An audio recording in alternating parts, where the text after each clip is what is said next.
آخر میں کر دوں یہ فتنوں کا دور ہے، قرب قیامت ہے نا، بڑے فتنے ہیں ایمان کو لوٹنے والے، ان میں سے ایک نہیں یہ قادیانیوں کا فتنہ بھی ہے۔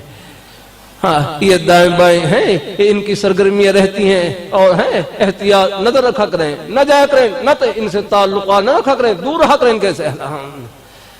یہ ٹیلی ویژن انٹرنیٹ وغیرہ پر بھی ہر ایک کو نہ دیکھا کریں، نہ سنا کریں، بعض بڑے ایمان کو ہلانے والے جملے کہہ دیتے ہیں۔ ہم اپنی حیثیت کو پہچانیں، ہم کہاں پر ہیں اور کہاں پہنچنا ہے۔ یہ لاہور آپ کا گھر نہیں، یہ شام نگر گھر نہیں، راہ گزر ہے۔ آپ دیکھ لیں رمضان سے لے کر اب تک کتنے جنازے آپ نے پڑھ لیے ہیں، آخر ہم نے بھی جانا ہے۔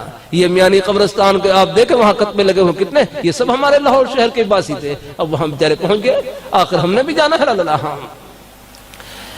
اللہ تعالیٰ عام جلسوں میں رکھ کرتا رہتا ہوں، آپ حضرات شکر کریں اللہ نے ہماری نسبت جن ہستیوں سے جوڑ رکھی ان کا جنتی ہونا دنیا میں دکھلا دیا، اس سے بڑھ کر اور کیا چاہیے رحمت۔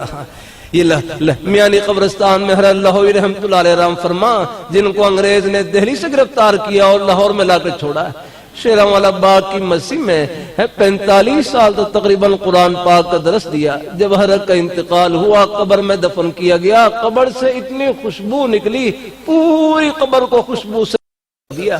اللہ تعالیٰ نے بتلا دیا یہ ہمارے مقبول بندے، تم ان کے ساتھ جڑ جاؤ، جہاں یہ پہنچے اللہ تمہیں پہنچائیں گے۔ میں پہلے سال امام بخارا میں سمرقند میں امام بخاری رحمت اللہ علیہ کی قبر پر حاضری ہوئی، جنہیں کتاب بخاری شریف ہے، قرآن پاک کے بعد سب سے بڑا درجہ بخاری شریف کا ہے، ان کی قبر پر حاضری ہوئی۔ ان کی قبر کے بارے میں آتا ہے 1000 سال تک ان کی قبر سے خوشبو آتی رہی۔ یہ اللہ پردے اٹھا کر اتنا بتلا رہے اللہ